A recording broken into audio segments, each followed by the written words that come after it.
What's going on, guys? Today I got my week 5 preview and predictions for the college football season, and we're going to get started with the biggest game of the season so far. And of course, I'm talking about number 2 Georgia heading to Tuscaloosa to face the number 4 ranked Alabama Crimson Tide. And an absolute massive one. Two of the top teams in the SEC, the two top teams of the SEC in this past decade, except it's not Kirby Smart against Nick Saban. Now there's a new face in town. It's going to be Kalen DeBoer making his debut against Kirby Smart. And Kirby Smart was 1-5 against Nick Saban. So to me, this is a huge game, especially for Kirby Smart. Yes, of course, DeBoer has the pressure of living up to Saban. I think there's actually more pressure on Kirby Smart because he could not beat Alabama, but more specifically, he could not beat Saban.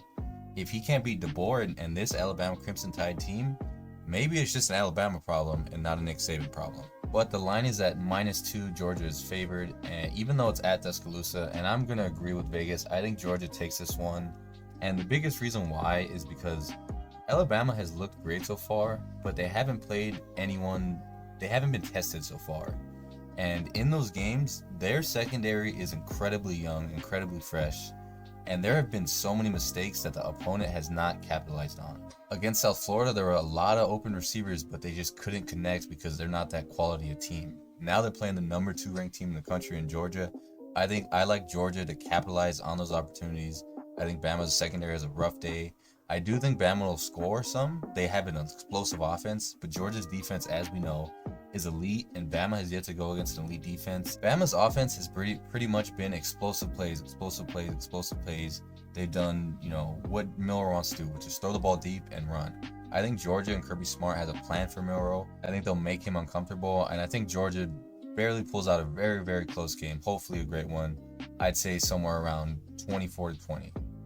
But incredibly excited for that game. The second game we're going to look at is another ranked matchup, and it's going to be Oklahoma State going to Kansas State. And both of them are coming off really, really tough losses. Kansas State got blown out by BYU, and Oklahoma State lost at home to Utah, who had their backup quarterback.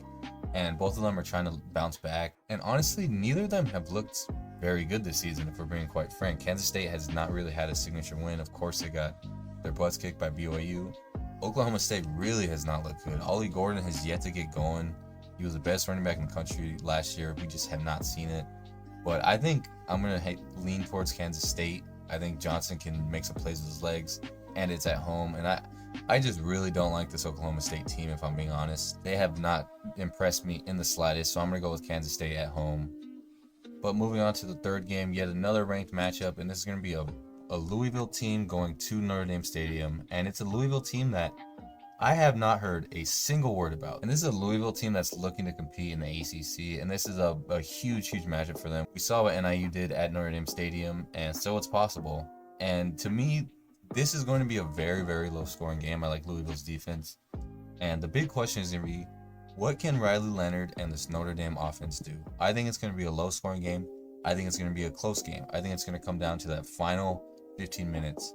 And so what I'm really looking forward to is how does Riley Leonard and that offense look in a tight game. I personally think that their offense will do just enough. I think it's going to be a low-scoring game. I'm going to have Notre Dame 17-14 in this one. And for the fourth and final ranked matchup of this weekend, we have Illinois going to Happy Valley against Penn State. And this is one I'm really excited for. I'm really, really intrigued by this Penn State team. Is they're at a point where, are they that same Penn State team that goes 10-2 that loses to Michigan and Ohio State? They'll make a 12-team playoff but lose in the first or second round. Are they that team? Or are they going to make a jump to where they are at the very top of the Big Ten? They are one of the best teams and national championship contenders. Right now, I have them as just playoff contenders, not a Big Ten champion or a championship contender. And I've just yet to see it. I do love their team. I think Drew Allar's pretty solid. Love the running back duo. I love the defense. And I think they have a chance to prove themselves here. They had a pretty rough game against Bowling Green. In week 1, they looked really good, but I think we all thought that West Virginia team was going to be a little bit better. So looking back on it, it's not as impressive a win. look for this to be a showcase win for Penn State. They got a lot to prove here. At home, if you can dominate Illinois, who just had a massive win at Nebraska, this could be a big statement for James Franklin and that Penn State team. Look out for Illinois. If this was at Illinois, maybe I'd be thinking differently, but it's going to be a tough. Illinois just went on the road to Nebraska, had a great win. Now they got to go to Happy Valley. I think that's just too tough of a back-to-back road games for Illinois, but I do like that team. But I'm going to go with Penn State. I say they win it 31-24. And for the fifth and final game we're going to cover, it's going to be Colorado at UCF, and this is an exciting one. Colorado obviously coming off of that fantastic win where they had the Hail Mary, and then Travis Hunter forces the fumble at the goal line to walk it off. The fans rush the field, and that was a huge win for Colorado because it was their first Big 12 win, and now they're 3-1 with a shot to go on the road and really plant their flag and say, hey, we are contenders for this Big 12. I've said it time and time again when I was talking about Oklahoma State, Kansas State, for example. I don't think the Big 12 is that good. I think Utah has kind of separated themselves. So really anyone can compete in this league. This is a huge, if Colorado can win this game on the road, that would be a massive, massive victory. And no matter how much you hate Deion, no matter how much you hate Colorado, you have to respect them as Big 12 contenders if they win this game. But UCF is a damn good team. I think they're kind of gone under the radar. They'll always be under the shadow, in the state of Florida, under Miami, Florida State, and Florida. Well, this is a huge game for them. Obviously, Deion and Colorado draw a lot of eyes. Big noon kickoff is going there.